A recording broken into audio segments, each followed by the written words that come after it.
This is Mutabaruka. We want to present to you a wholesome kind of level of consciousness right now. So subscribe and tell your friend them. This is Mutabaruka. This is the Cutting Edge and FM Wednesday night, warm and rainy and warm. Now I tell you, this month it come like it gone back to me as a rainy month, me and October. You know, we usually get rain in the month, but you know, the climate thing are bad at the whole world. You know, it's a place of flood whenever you used to flood. Like Abu Dhabi. Now I tell you, man, sand place become rivers. Anyway, we're there with you. Don't know how much you feel the earthquake earlier in the night, yeah. But the earthquake did shake. I don't know what is the powerness of it. I guess we hear that soon on the news them. I sit down and I talk and I just hear my house stop and make noise. I think it's right there on top of the zinc then. When I hear from the show, there's an earthquake. And Jackie tell me, say, you feel the earthquake? I don't feel the earthquake. But apparently, how people feel it because just then everybody I call her and I ask her if she feel the earthquake too. It seems as if enough earthquake keep coming our way. You know, and in some places too, like Morocco, you know, where and Turkey, with 40,000 people dead in a Turkey and 10,000 dead in a Morocco, including my favorite little place named Marrakesh. So, all this in Managua, them can't fight that. Can't fight the power of an earthquake. Earthquake, just do it one, do and say, all right, fix back that, bury that. That's so it go. You know, the power of man reach that far, but when nature strike, it strike. Yes. When you check France, it really attack about the whole world, but France especially. With the other day when the footballer them do great for France, you realize people that ball out say, I know France win the match at Africa because most of the players them on the team was African. I mean, directly come from Africa too. You know, and them live in France. So apparently, some white guy take it to heart and a vex. And hear him say, no, him say, the black people them is French. So we can go and talk. Them is French. Them is French because with them to France. But given that so much refugee and all them people that come across and I try enter France, them people are not French. And if you go Guadeloupe, you find say the people in Guadeloupe check themselves as French. And that is the colonial powers that France have upon its colonies, where the people them start to really accept them as French, when them is really African most of the time. We going to come forward, first break. You know, all these different rhythms and melodies. You know, we love to feature the African music, you know, because the root of all of our intentions is embedded in the soul and the earth and all the things them that relate to Africa. It is in Africa. So when we speak of Africa, we're talking about the music too. You know, we don't stray. Because anytime we go over there, so we come right forward to Africa. If we go over there, so we come right forward to Africa. So, pardon me while I play some African music. There was a time when I go to school, I feel say African music, they don't go use drum and play music. And we know say most of the instruments them that the Western world use originated in Africa, created and made by Africans. It's one instrument we never see come across the Atlantic. One instrument. And that's a kora, K-O-R-A, kora. 21 strings. And it play upright. The kora, mostly found in Gambia and Mali. It's a very, very unique instrument. Make out a big gourd. Come like a harp. But the music is what drive it, just like how we have the reggae. And the reggae drive and popularize Jamaica to the whole world. And them can't deny that again. Can't deny it. Taking a break and come back. Yes. Okay, so as I say, I want to keep you up to date here, even though these things was sent to me long time, but it don't get old. Because a lot of it don't come to pass yet. We're talking about population and culture and what population have to do with cultural activities in a country. We see that a lot of the colonial countries is getting a beating right now from these new African leaders that rising up. We are talking about the latest one is in Senegal. You know, from last year we are saying, what the hell if all the Senegalese them decide say, just like the Nigerian people them and the other ones them who decide say, look here, we don't rape Africa too long now, we have to go. Well, so said, so done. See, we have a youth, you know, we rise up in a Senegal. I tell the one them say, watch out. We don't have to leave, you know, because we don't rape Africa long now. So I don't know if it's a new turning point in Africa, but it look good. It look good. Because if we can actually control the mineral resources of Africa and then trade with them and be the owner of our resources, it's going to be the owner of our destiny also. That is what we really need to do. We need to not cut them off, but control the mineral resources so that when the mineral is sold, we get the benefit of it and also get the majority of it, given that is in Africa. You know, a man can come in your house and decide, say, boy, all right, I'm going to take your things and go sell it. And then give a little pittance and you work hard and mind them to go dig it up and all them here there. And then them turn around and give a little pittance. So we see the population is gradually changing to what them don't want. And we're going to play this. We're going to play this. Here we go. Here we go.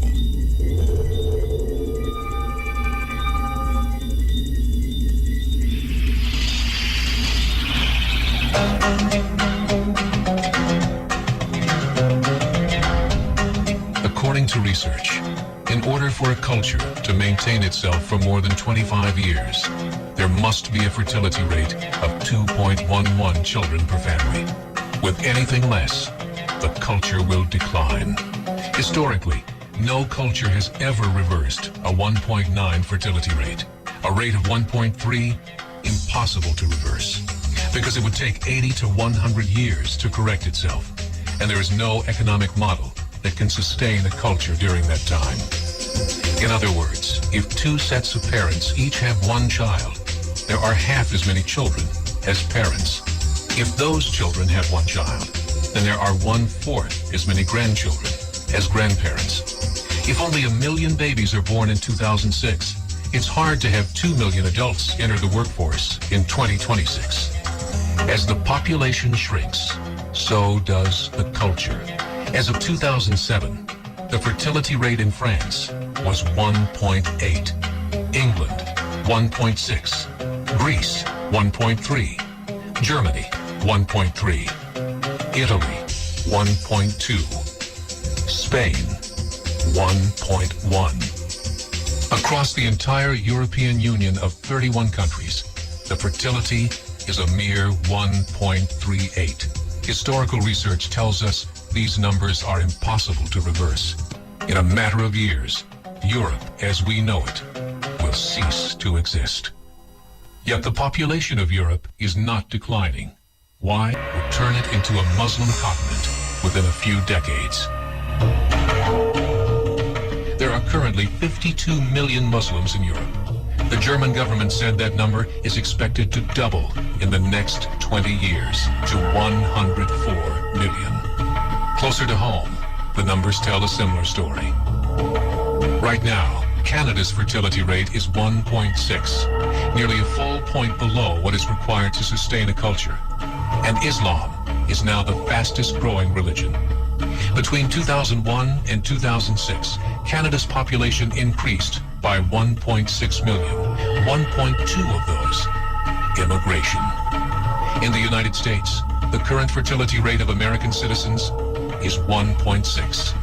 With the influx of the Latino nations, the rate increases to 2.11, the bare minimum required to sustain a culture. In 1970, there were 100,000 Muslims in America. Today, there are over 9 million. The world is changing. It's time to wake up. 3 years ago, a meeting of 24 Islamic organizations was held in Chicago. The transcripts of that meeting showed in detail their plans to evangelize America through journalism, politics, education, and more. They said, we must prepare ourselves for the reality that in 30 years, there will be 50 million Muslims living in America. The world that we live in is not the world in which our children and grandchildren will live. The Catholic Church recently reported that Islam has just surpassed their membership numbers.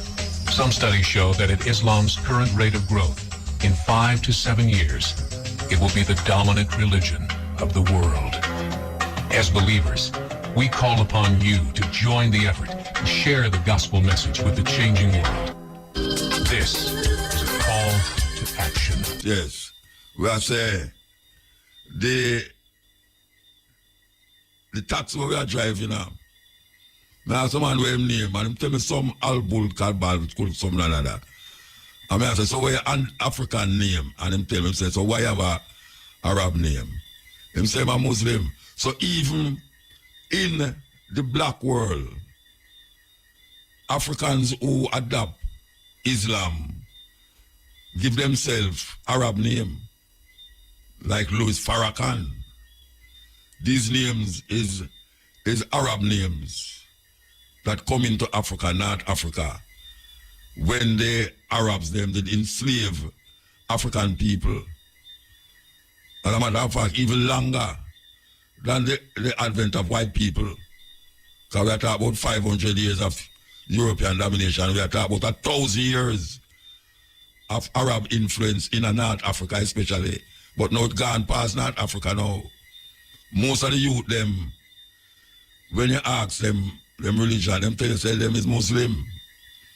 And in America, we know how influential the Muslim Islam religion is amongst black youth who are fight for some kind of expressive expression in themselves. Them turn to Islam, very popular religion. So we can see how scared white people is going to get, or is getting, as a matter of fact, in France. That is why we start out and mention how the footballer them in France, when France win, them says Africa win. Yeah, when France win, them says Africa win. And we see how that go. Man ball and say, what you talk about? So them all of a sudden now, black people is incorporated in the culture of France. But the more you have black people in a France with them Islamic religion, is the more you're going to find, say, Christianity get to sidestep. As you hear the man say, I will leave the mosque, them, the world of the church, them become mosque. Yes, temples. We don't see the spread of Islam in the Caribbean that much. But you have a whole heap of ones here who give credence to Islam. Them give credence to it. I don't know if we should fear it or just accept it with open arms. Because look at evil we are going in the Gaza, that's now. We are defending the Palestinians them to have their own country against the Israeli them. And we know say most Palestinians them is Muslims. And them treatment of black people is no different from how white people treat black people. We are talking about the Arab, the Muslim them, the Arab them in Palestine and all these places. Egypt. Them is as racist as white people. Yet still we see it fit to defend them right to a state. Because we as Africans understand and know how it feel when a man come take away your land and take away your pride and your dignity. We understand that. So that now will stop we from say, look here, Israeli, do something terrible among some people. It's crime against humanity. Because me remember when them did a ball out, say, Putin must go to the court and be tried because he might commit genocide in Ukraine. And America stand up with the Ukrainian people them and say, yes, Putin is a murderer. But here is a wicked murderer, terrible. Bibi, Netanyahu, otherwise known. Them say 30 people gone already, where them fine.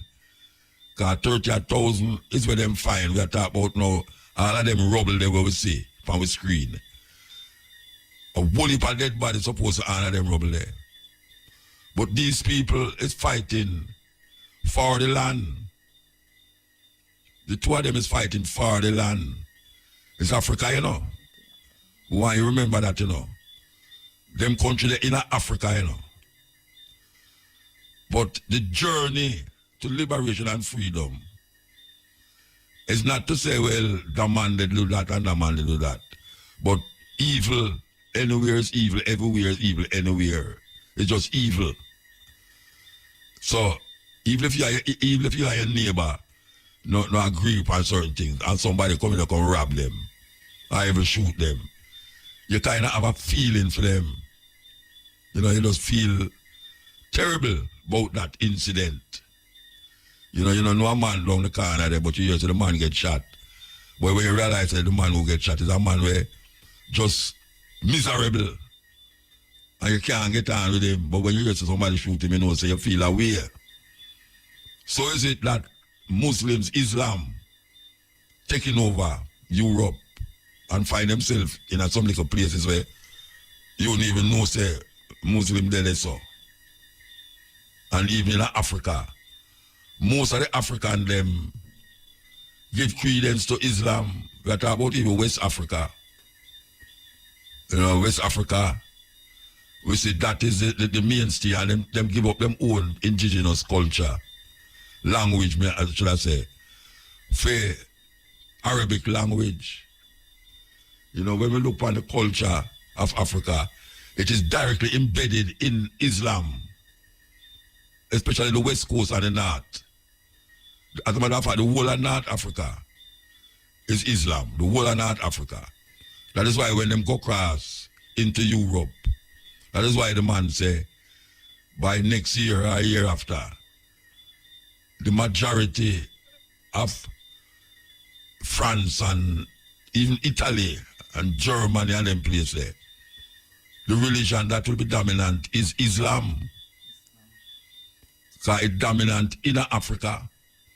And we know that a lot of this Islamic mindset where Africans take up cause them to fight against them indigenous culture, just like how the Christian them hold on upon Christianity and fight against them indigenous African culture, demonize them African culture. We say Islam do the same thing with the mind of the African people. And I put it to you that a lot of the African them, so-called African them, who them claim sell black people to the white people them on the west coast of Africa, is Islamic mind. Because them people they don't see you as them brother, them say as infidel. From you now talk about Allah, them say it's infidel. So them don't business where them do you do. That is why if you go amongst the Maroons, maroon them, especially in a Portland and them place there, you'll find them have Arabic retentive elements in them speaking. Maybe the young one them say it and don't know, but a lot of the words that the ones them in the Portland and St. Thomas, when them talk, is Arabic language. And how them get that? Because Arab influence is spread go right into West Africa. Right into West Africa. And them not sure that in no African lessons. I don't think them even say it in the university neither. It's terrible that we don't learn certain things in our country as a Jamaica about the plight of African people with the British, with the French, with the Portuguese, and also with the Arabs from Saudi Arabia. Look at Egypt. Egypt in Africa is a black state, first time. It's not that again. Because the Arabs them take it over. So now when you look at the Egyptian them, look here how we are talking about Egyptian and black people. Some people will find it funny and say, oh, we are talking about English and black people. But not to say them are not black people, Rasta. The people them were in Egypt now. As a matter of fact, there are more Arabs living in Egypt than in Saudi Arabia. Yes. That the change of face of Egypt by coming into Egypt is that the man I talk about when I'm talking about France. Years from now, no white people, it not gonna look like it's a white people land. Can't believe that. Little more from this, France now gonna look like it's a white land. It's going to go full with black people who take up Islam. Maybe not Arabs who take up Islam, but black people, because most of black people are go across Europe there to go find refuge or better life in Europe. And when them go there with them cultural expression, which is not for them own, but Arabs influence. Just like how when we come here, we come take up Christianity. It's not our own, because we show our things already and fashion ourselves in a film thing, which is white people things. Well, these black people who's going across into Europe is fashioning themselves for not white people things, but Arab influence. So them take Islam as them refuge. Yes, Islam is them refuge. So, when we look at Ethiopia, there's a time when we could have said Ethiopia is a Christian country. Well, we can't say that again, because the Arab them influence, Islam influence is deeply embedded in Ethiopia. Not only as a religion, but monetary. A whole heap of Arab that they have built up this and it's like all the Chinese them they over here so. I build up this and I build up that. The Arab them in Ethiopia. I build up this and I build up that. And them don't give up Islam, them religion.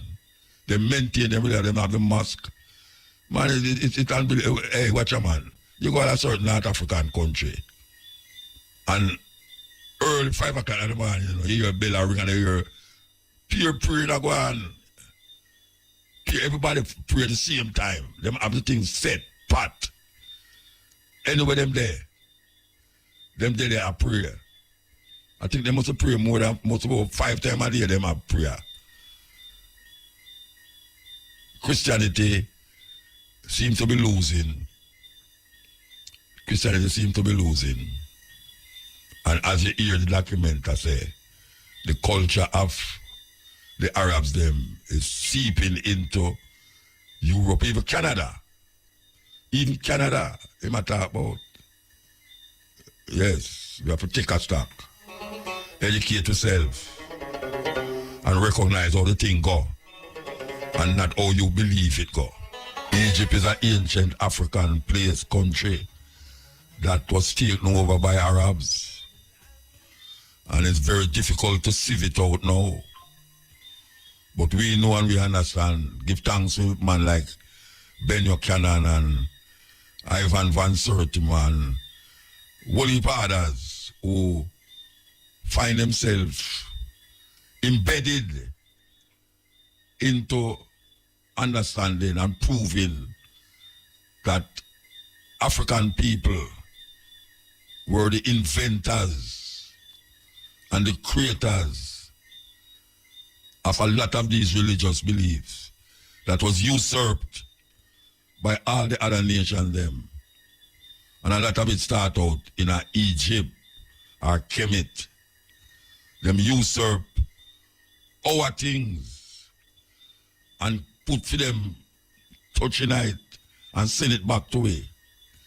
And we can't recognize nothing with them send back to it. We have to dig deep. So we give thanks to like Sheikh Anta Diop from Senegal. And as I mentioned, Ben Buchanan and many others who spend their own life for proof say African people is the originator of most of the things them where people hold fast to know in the earth.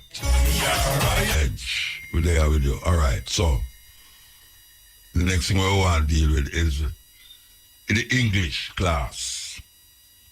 Why English class is silencing students.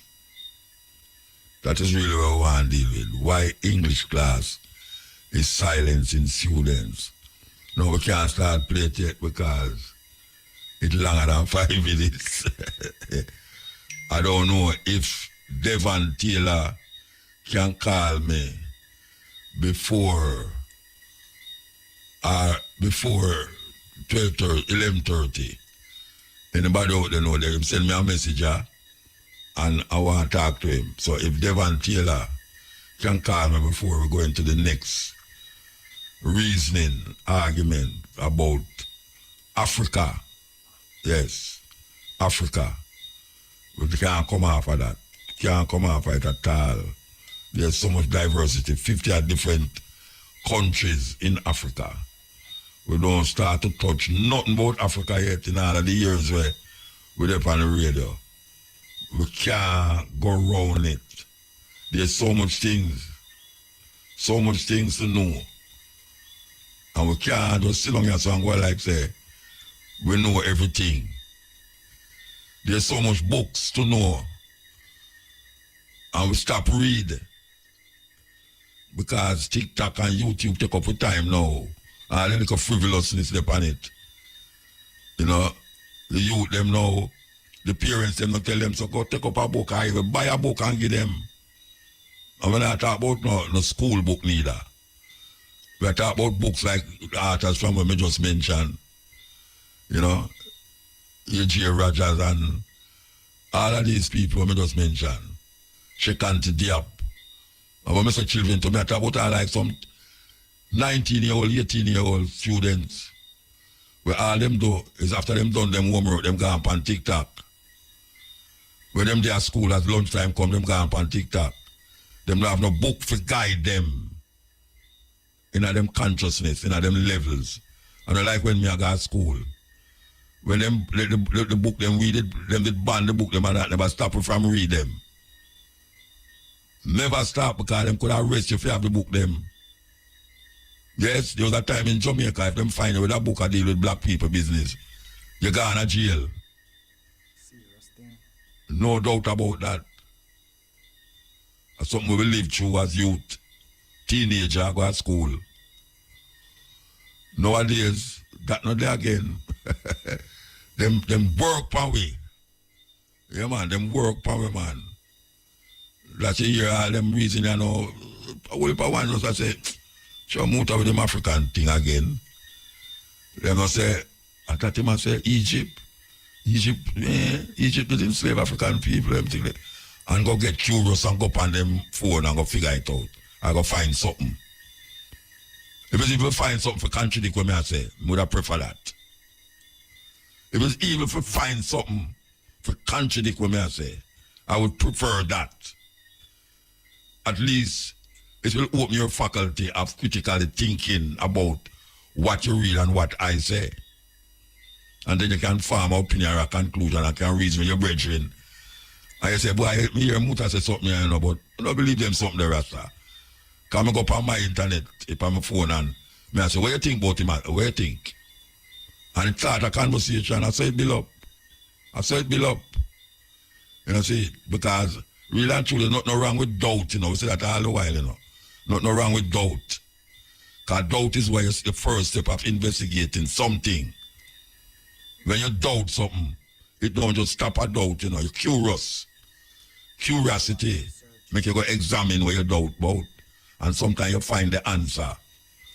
And you can't believe it. Say, but boy, look how I never believe that. I look how I doubt that and look that out. You understand? So we accept our doubt. They wanna call my phone now, brethren. You have to call. You have to call the radio station. Yes. You have to call the radio station, brother. You depend on the radio all the while. You know, must know the phone number, brethren. Anyway, you can't find it, man. Just call the radio station. You can't call my phone and get on it. Anyway, we want to take a break and come forward. First African album, Promise of a Future by Masikela. Mother buy him that album for me. Long time and I'm a teenager. And I still have it. Give thanks here. Yes. Now, we're going to go connect with Devon Taylor after the next album because he want to give you an update. You know, it's a man where concerned about the beach them and how we are lose the beach them. He's a vigilant person as it come on to that. So we want to talk to him a little about what is happening and this court case.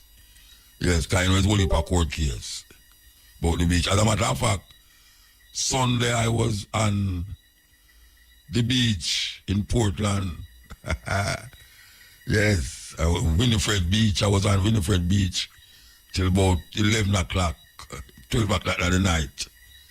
It was wonderful session up there. Wonderful, yes. And it was amazing that the people them find solace in the beach and the government want to move them and take it away from them.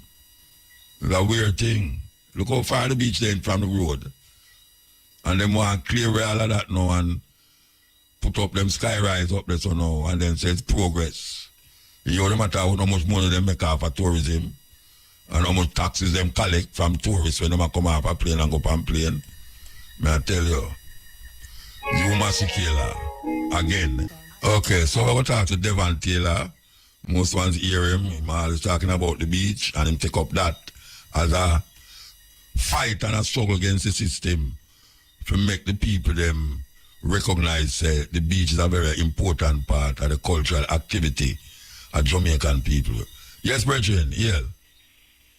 Yeah, give thanks to our son. Yeah, man, give thanks, man. So what's happening? So really right now the ones them know say Rastafari, transition in Ghana.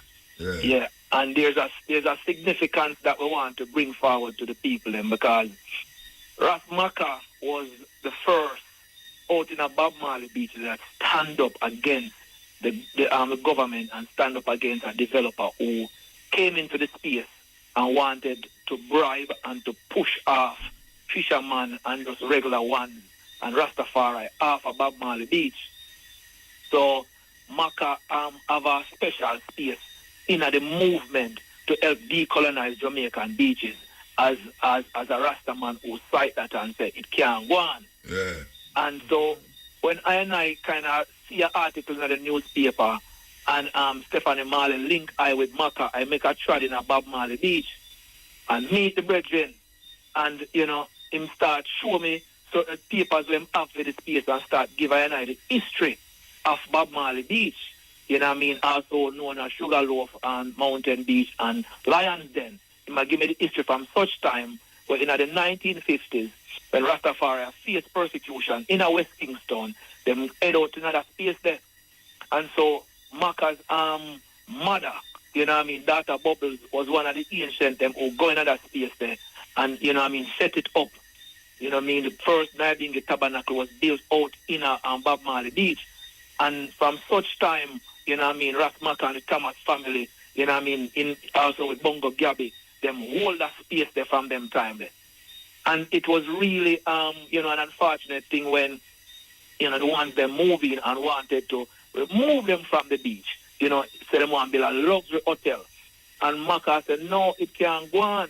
And Maka start fight and start regularize himself in the space, you know what I mean, him apply to adverse possession to get, you know, the space seal up, you know what I mean, so therefore them can't, you know, remove them. And them still try all kind of tactics. And the Rasta man hold firm and stand up and say, nah, move.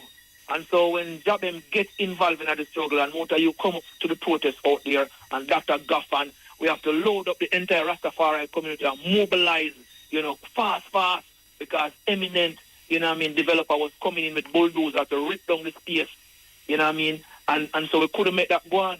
And the scenario is also the government had issued a land title to Ras Maka and then them pull back the title and said, no, they place a government land them depend and in order for them control government land, they have to do that for over 60 years. And so we have to start write some press release and make some whole nice for the government and say, even if you say 60 years you have to occupy land pan, Rastaman out there more than 60 years. So they meet the qualification under 60 years and under 12 years as well as possession. So you cannot remove them from the space.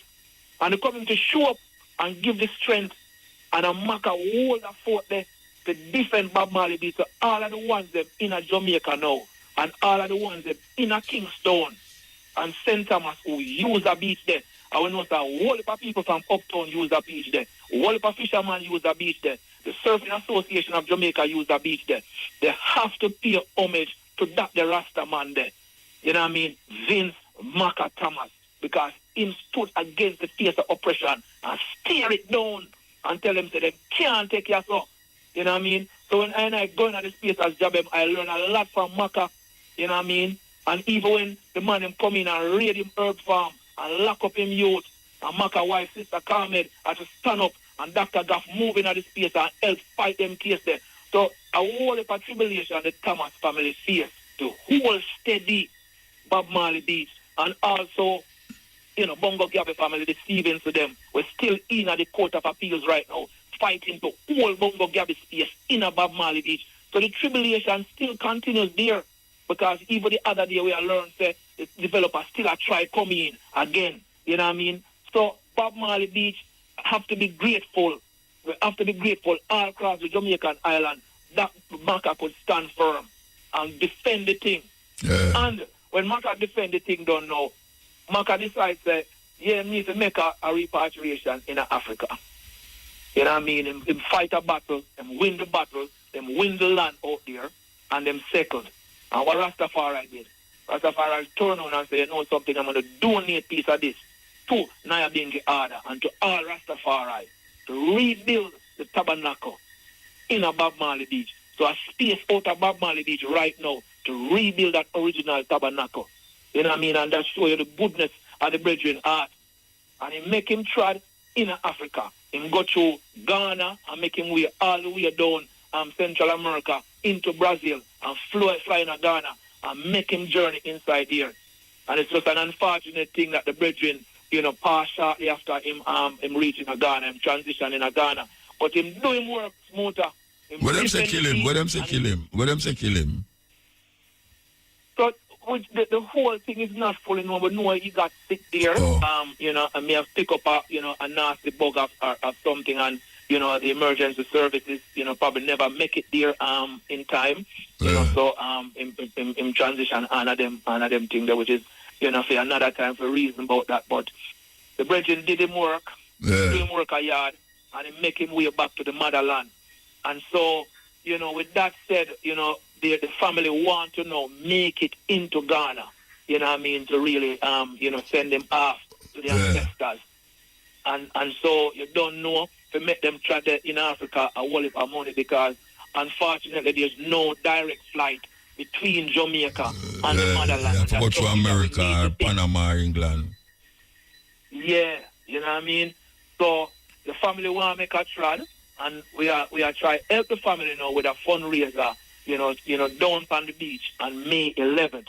So this one send out the sounds across Jamaica and across the world because they'll give our account number to anyone where they anywhere in the world and want to make a donation towards the family to really make that trad there, you know what I mean, into Ghana. So if the ones them can make it, and we ask the one to try to make it May 11th down on the beach. Big celebration and go on down on the beach there, you know what I mean? the thing are open up around noon. You know what I mean? Whole heap of artists, you know what I mean? Jamil and, you know, Nature Ellis and... You have the account number? Call the account number. Yes, the account number right now is with JMMB Bank branch in a New Kingston. So it's 000. Hold on the virgin. Hold on the virgin. All right, give me it now. Go on. Go on now. 000 300 190 466. Okay, and you say a JMMB Bank? Yes, JMBB Bank. JMMB Bank in a New Kingston branch. Okay. So yeah, any donation the ones them have, you know what I mean, that would be very, very welcome by the family, because it's like almost, you know, $1,700 for your ticket is $1,656 for your ticket to make that trip in a Ghana. And you know, we are trying to see if we can really raise enough money for at least, you know, 5 of the family members them, you know what I mean. Sister Carmen have to make that trip there, you know what I mean. So we are just ask the public out there, you know what I mean, if them can really come in and support, you know, because it's generous, you know. I mean, you know, you buy a ticket, you're going free, you make a donation for 2,500, and you're going to get some ital food and sip, you know what I mean. So, you know, that's a reasonable deal. You know, no session at Jamaica where I give you that. And it's for a worthy cause. Because when we see what going on in Jamaica with all of the beaches, them, we are our own government in collusion with private, individuals have displaced many of us. And when we can see, we can stand up and one can stand and face down government and face down, in a private investor and protect a space for the Jamaican people. You know what I mean? We know that them fight, they take certain level of commitment, you know what I mean? Certain levels of just losing the fear and bravery. Stand up against them system of oppression. Yeah. And Maka did that. You know what I mean? So we'll forever, you know what I mean, remember that bridge, yeah. And we just want the family to really make the trade in Ghana and really send them off. So the time is Saturday the 11th. Yes. Saturday, May the 11th, right? Yes. Yeah, and out Bamal Beach. Yes. When it starts, you say, come in about what time people should start coming? 12? So, yeah, coming 12, you know, what the activity is going to be out. Short time is like, you know what I mean, short time at 6 p.m. in the evening. You know what I mean? But you don't know, I mean, the whole activity, drumming and go out there, you know what I mean? As we say, Bonga Herman is going to in the space. You know what I mean? We have Fred Locks out there, and we have a whole heap of other artists. Yeah. You know what I mean? Kiddos High, you know what I mean? Rock Top and, you know what I mean? Jamil and, you know, Nature Ellis and all them one day. I go in at the space and just come really meet the family, come meet an original Nyabingi family who, you know, live a life of Rastafari and protect the space. You know what I mean? So we know that Bob Marley Beach is, you know, the case is still in the court. We're going back in the court on the 24th of May because we need to really protect the track that leads us down to the beach. That say, you know, that day I drive and look for the entrance and couldn't find it. You see what them do out there, so them build the road and no provision. Yeah, they build it high. So which part, tell the people which part they must enter from. So, I mean, all right, you see, because them lick down all the police station, they always use to make use to give the people a spot. So right now, because them have to kind of, you see, it's tough in a motor. You know what we are going to do for the people, them? Yeah. We are going to erect a sign. We're going to erect a sign. I put up some red, gold, and green flag on the road. This edge, man. Yes, that's what we're going to do. We're going to put some red, green, and gold flag up there. So you can't miss it when you're coming in. The other day, I miss it, man. I tell you, I miss it bad. Because I have to wait. All the roads so high and the ground long. So we have to the ground, they cleared up. So I drive up there. So it look like we pass it. And a man said, no, Virgin, they will not use that entrance there again, you know? Right. You know, and you see you have to dip on the other side and kind of make a turn on and come in. Because the man them know have a big border in the middle. And you see, this is the way our government treat us. I mean, big Bob Marley Beach. You know what I mean? Iconic space. Big celebration, you know, I mean, you know, around One Love Film and everything Bob Marley. And the road that leads you to Bob Marley Beach, the government could not make a proper road down there for the community. No, because them don't want you go down there. That's why them not make no road. No, it is the hypocrisy of our government that treats us this way. And so, you know, we fight to keep the space and them still put all kind of obstacles and barriers in our way. Yeah, and we're not going to stop until we get the space fully. We need it to be written on any land titles down there that space belongs to the public, and that we are fight for. All right, we have to go move now. We have to go move. We have to move. Yeah, man. All right, give thanks, yeah? Yeah, man. All right. We keep reminding them. Remind them. Yeah, that was Devon Taylor, as usual. It's a big problem right across the island. Right across the island. They are getting us claustrophobic in our own space. You know, landlock us in our own space. Land of wood and water. No, we don't have no water, as a matter of fact. We see a whole heap of wood. All over the place we see a whole heap of wood. But the water is a problem. Okay, here we go. Can I tell you that we'll be performing at Skyline level this Friday? Yes. Those of you who never see us perform with our musical accompaniment school band, this is your opportunity. Yes, this is your opportunity to see it at a different level. You know, not just the poetry, not just talking, but everything combined together, including the music. I guarantee you'll be pleasantly surprised to know that the poetry is on them level there. The problem is that we do it so much of foreign. It's like it is more respected as usual outside of Jamaica. I hope that when people see we perform this Friday, they will have a different perspective of what dub poetry is all about. Can I tell you about last night at the Louis Bennett Garden Theatre there? And the best thing ever see happening in a Kingston for a long while. May I tell you? Jazz, celebrating jazz in the heart of Kingston there. Plus, night market was part of the whole ambience. Sweet man. Thousands of people. I mean, me hear people say them take 1 hour to reach inside. With a drive, 1 hour them take to reach inside. And it go on for a little while, the rain come, but it never stop. It never stop the music. Because then the rain, we realize that the music now stop, the rain just stop fall. The rain just stop fall, but it was a sweet gathering, man, who want to up Urban Miller, you know. And who want to up the daughter from Night Market, Babsy Grange. Yes, it was a wonderful ambience, wonderful setting. It reminds me, anybody remember when Sunsplash had keep in a Randy Williams Center there? I bet you never know it's a Sunsplash. Sunsplash had keep in a Randy Williams Center one time, you know. And guess who was on it? Peter Tosh. Them days there, the style them I go for $25. Rental style I make a stinking to juice and all them here. Oh gosh, man. Yeah, right in a Randy Williams there. Sunsplash. Well, last night was like a Sunsplash. Believe you me, last night was like a Sunsplash. It was sweet, man. The jazz a pump and everything. No hot-headedness inside it, so. Yes, okay, so you know, we are going to take a break and come forward. Because, you know, so we reach halfway the program, so now, halfway. So now take a break. Yes, I don't know. Them not all right. We could go on, so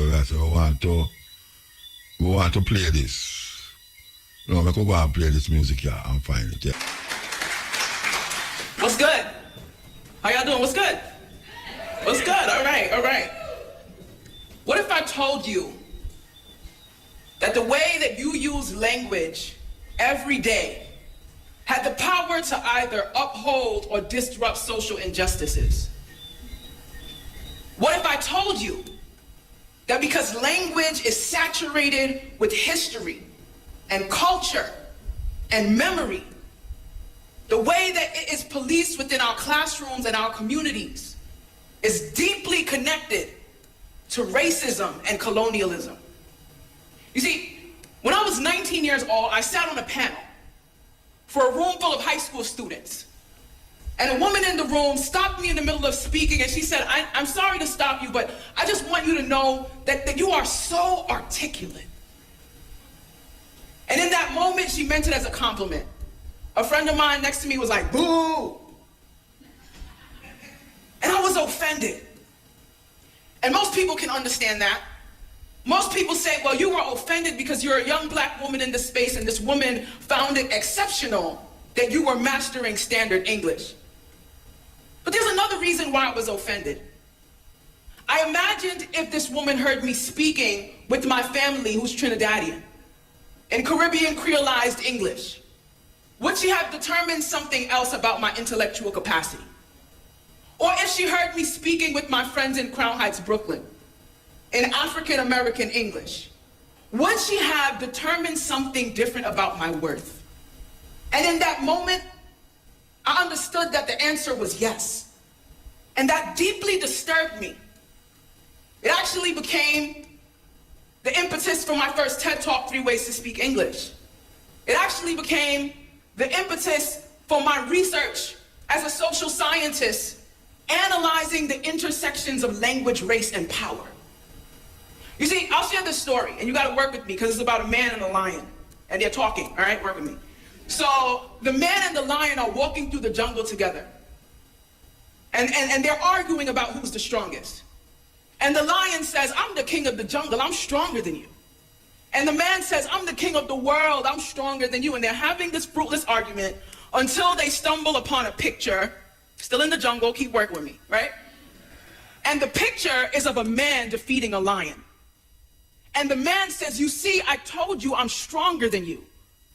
And the lion says, yes, but who drew that picture? What has become important to my work in working with historically marginalized communities at the intersections of language, race, and power in education is interrogating who authors the dominant narratives and the dominant framings in our societies, in our schools, in our classrooms, in our world. It's important to know that in exploring and doing this research on language, race, and power, I stumbled upon some really interesting contradictions. You see, what I know of myself is that the multiple literacies that I bring to the table, my composite linguistic identity gives me power. But when I enter into institutional spaces, into classroom spaces, that power is not valued and often stripped away. In these spaces that claim to celebrate diversity, that claim to want to celebrate diverse culture, what instead happens is a perpetual invitation to engage in cultural erasure. But I found some contradictions in exploring these questions both contextually and historically, right? So in the social context of now, one of the contradictions I found was with the McDonald's slogan. Who knows that McDonald's slogan? I'm loving it, right? I'm loving it, we know that. What I found in my research is that this slogan is participating in a feature of African American English called consonant variation, the dropping of the letter G. This very statement, I'm loving it, this very feature, this consonant variation is something that would be corrected within a classroom space if I were to write it on my paper. Yet this billion-dollar corporation is able to utilize this linguistic practice for mass appeal and to capitalize on this cultural form of expression. I found another example in the show Modern Family. You know, I love that show. And there's this episode called She Crazy, which is weird because like there's not a lot of people of color in the show, right? And so I'm looking at the episode, and throughout the episode, everyone's she crazy, she crazy, she crazy. And I'm like, okay, I do my research. Brilliant scholars have shown us that another feature of African American English exists there called copular absence, the absence of the verb to be. These features that have been asserted and designated and researched by linguists for years, have been established as features of African American English that directly connect to the West African languages that they are historically rooted in. These language practices are valued in particular spaces, but there's a contradiction with what happens in institutional spaces, right? And there's a history here. I trouble up this issue because it is resonant with a history that is deeply rooted in racism and colonialism. There's a West African author, his name is Ngugi wa Thiong'o. I speak of him often. He wrote this book called Decolonizing the Mind. He speaks about his time existing in colonial Kenya. He was there before Kenya was colonized. He said there was a time when the language of the classroom and the language of the community were one, but then came a colonial education. He said Berlin of 1884 was affected through the sword and the bullet, right? But the night of the sword and the bullet was followed by the morning of the chalk and the blackboard.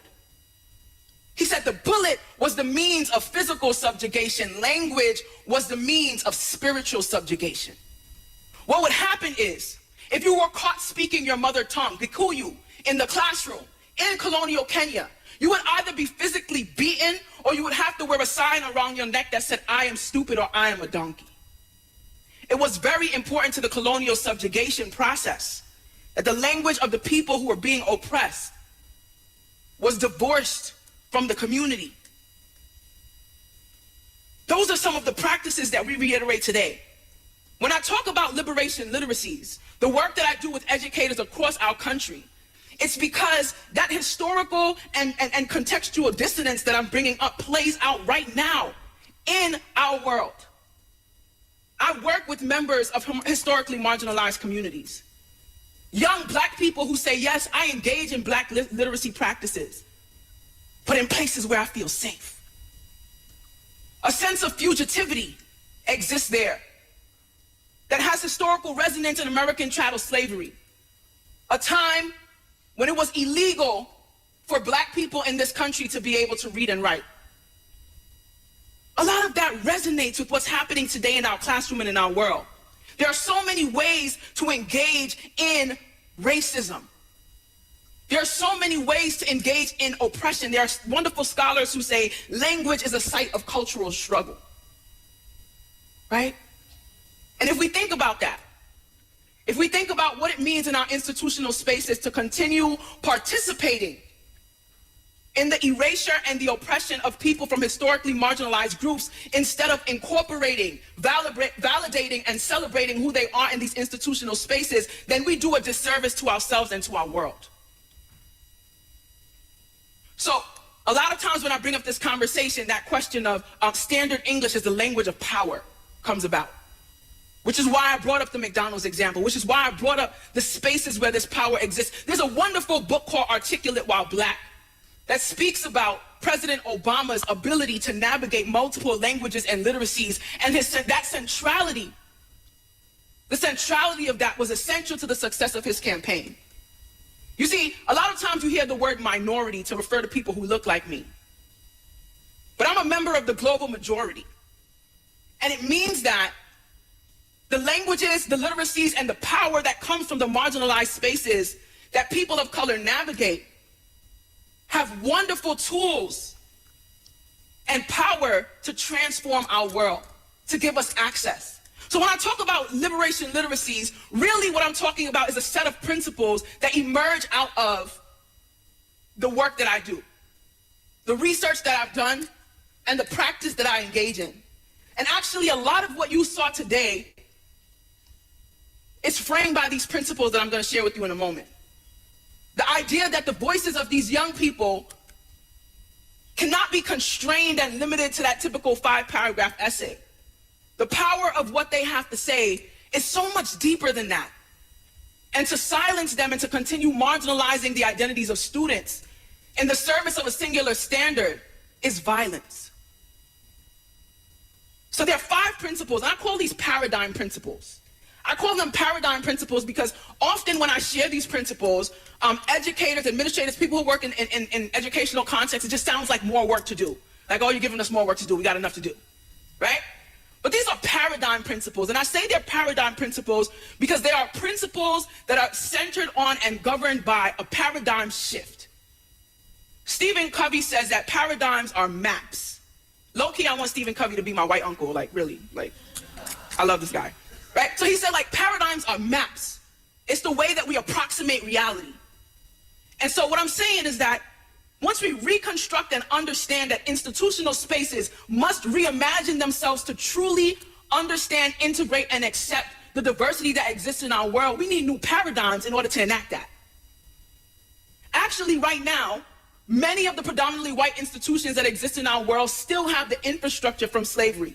Predominantly white institutions that exist in our world still have the infrastructure from slavery. There are historical colleges right now that still have the slave quarters built in.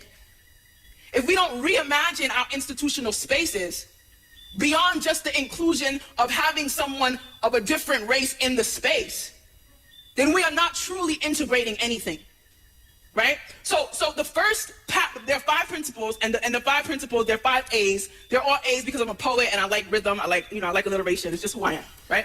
So there are 5 A's. And the first A speaks to awareness. The first A says, who am I? If we are thinking about nurturing youth voice, creating space for youth voice in our classrooms in new and in powerful ways that disrupt the historical, racist, colonial perceptions that we've upheld for too long, it has to begin with critical awareness. Who am I as a student? Who am I as an educator in the space? And what does that mean in our world? And it's not just a random awareness, but an awareness of the social identities that we each navigate, including the language practices that we bring to the table. So that I get to say, well, actually, I speak African-American English, I speak Caribbean Creolized English. There are multiple ways that I understand and articulate and name the world around me, right? The first A is that awareness, thinking about who you are and what your linguistic repertoire consists of. The second A speaks to agency and access. You see, once you understand who you are, once you understand the privileges that are associated with different aspects of who you are, or the way that who you are is marginalized in different ways, once you get a full understanding of what that means in our communities, a lot of young people, I work with a lot of young people who engage in African-American English practices but have no idea that it has value. Because they've been taught that it's wrong, that it's bad, that it's delinquent, that it's deficient. Once you go through that awareness process and you become aware that my language has power, right? Once you become aware of that, then you say, well, what kind of agency and access exists for me in the world? Because of the way that I speak, because of the tools that I bring to the table with my linguistic repertoire, there are spaces that I can access in the world. There's agency that I can have. That was the argument for Barack Obama's ability to access and bond with different communities because he could speak in different ways. The third A speaks to actualization. This principle, this paradigm principle says, if we do not create continuous opportunities to actualize different ways of knowing and being and expressing in institutional spaces, then we're not doing this work. And that goes directly to the term liberation, right? So the term liberation, when I say liberation literacies, the term liberation in this framework is actually rooted in liberation theology. Liberation theology argues for the interpretation of scripture from the perspective of the oppressed. Understanding that the central figure of scripture was actually someone who was poor and marginalized. And it reimagines the way that we can interpret the world if we understand the power that happens in the margins. And so that liberation piece speaks to the disruption that happens in actualization. Having a TED Talk at the center of your English curriculum is disruptive. This disrupts the traditional notions of what it means to read and write in our world, right? What it means to inscribe yourself into the narrative of history beyond the 5-paragraph essay is that I'm gonna go up and I'm gonna speak from the power of my voice. That's actualization, that's disruptive, and that's powerful. The fourth A speaks to achievement. Because a lot of times when I do this work, there are folks who are like, well, you just want the kids to be lazy. Actually, it takes a lot more work to be fully invested in who you are, what you have to say, than to perform school for somebody who is imposing a structure on you. Achievement means that we have rigorous, powerful standards, not just for our students, but for our classrooms and our institutions. How are our institutions and our classrooms achieving the aims of true diversity and equity? When we think about achievement, we often think about assessing the students, and we never think about assessing the institutions that are meant to serve the students. So achievement is not unidirectional. It says we want to understand how engaging in this process transforms the student, but how engaging in this process transforms the space and transforms the discipline. I work with young people in New York City, and we teach them the qualitative research process. They do research, powerful research on their schools and community, but they learn it alongside hip-hop literacies. So when they're sharing with you their research data and analysis process, sometimes they spit in bars. It changes the way that we imagine engaging in the exchanging of content. It actually transforms it. When we engage in hip-hop cultural practices around freestyle, extemporaneous practices, different cognitive abilities come to the fore. There's value in those practices that challenge the discipline. So achievement speaks to that. Achievement speaks to challenging the standards that we hold for ourselves and our institutions and our world. And then the last A speaks to alteration and action. It means that this is a principle that says that we are invested in understanding that our institutions must be adaptable, must be accommodating, and truly inclusive of diverse ways of knowing. So once we understand the way that a different form of literacy, that the linguistic repertoire, the histories, the cultures, the memories of the young people that we work with, once we understand the way that that challenges this institution, we think about how we reimagine the institutional space. My curriculum can't stay the same. My pedagogical approaches cannot stay the same. This institution might need to reimagine itself. Back to the hip-hop example, in hip-hop, the cipher that we participate in is a circle. There is no one person standing at the front bearing all knowledge and imposing it on the room. It's a democratic space. So when I teach in my classrooms as a professor, we gotta sit in a circle. We gotta challenge the idea of what teaching and learning looks like, because I'm learning from this cultural space that there are different ways of imagining our world. I say to you this story of my father, who taught me how to ride a bike when I was 10 years old in Brooklyn. And I had a little pink bike, and he, he's just like, all right, jump on it, go for it. I got on the bike, and I fell, right? Because I didn't know how to ride a bike. So over and over again, he tried to get me, he tried to hold me, it didn't work out. So he said, get off the bike. He has a thick Trini accent, so he didn't say like, get off the bike, right? He has like a whole accent. So he's like, get off the bike. I get off the bike, and he's like, do you have balance? I'm like, I don't know. Like, I'm 10, I don't know. He's like, do you have balance? He said, so I want you to stand on one foot. I stood on one foot. He said, a couple of minutes, I'm like, yo, this guy's tripping. Like, I don't know what's going on with daddy today, but okay, I'm just on this sidewalk standing on one foot. After a couple of minutes, I found my balance. He said, now get back on the bike. I got back on the bike and I rode straight down the block. What my father taught me in that moment was that if I did not have balance in myself, it would be impossible for me to have balance on the bike. I introduced this framework, this notion of liberation literacies, and a call to action for a paradigm shift that begins with a critical awareness of yourself and your world. Because if we do not have socially just practices in ourselves, here, in the silence, then it is impossible to have social justice in our world. Thank you. Okay, ill. Yeah, blessed. Yeah, blessed man. Yeah, man. Because music, anywhere in the world, yeah, music is just music. Yeah, man. Well, Muta, more big up first, more big up the lady we are running, Jamaica for justice, you know, Michelle Jackson. Okay. Yeah, me like how she, you know, how she Active. run it. Yeah, how she active, yeah, and I deal with it. No partisan thing she a go on, you know? Yeah. Just human rights thing she a deal with. Yeah, man. When you see people, them way there, you know, you have to really give them respect, you know. Yeah. You know. But the thing I'm talk about you now, are the DPP. The DPP, she's still inactive? No, man, them tell you she have to done the same day, man. Okay.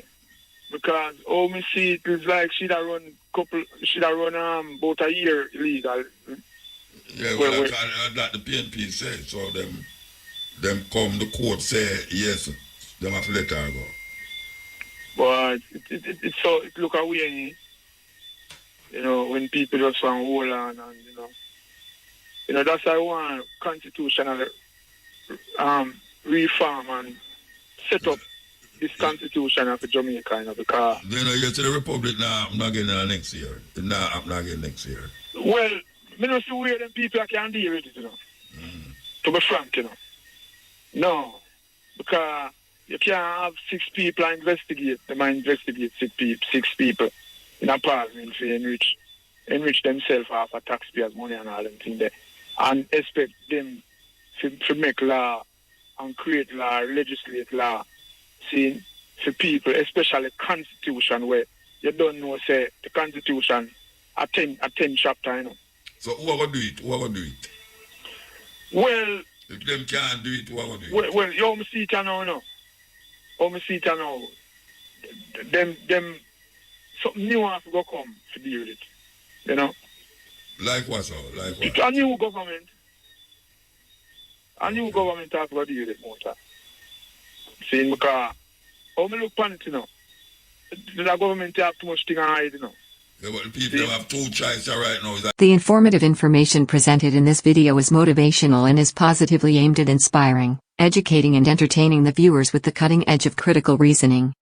If you enjoy the contents on the Black Radar YouTube channel, please consider subscribing to show your support.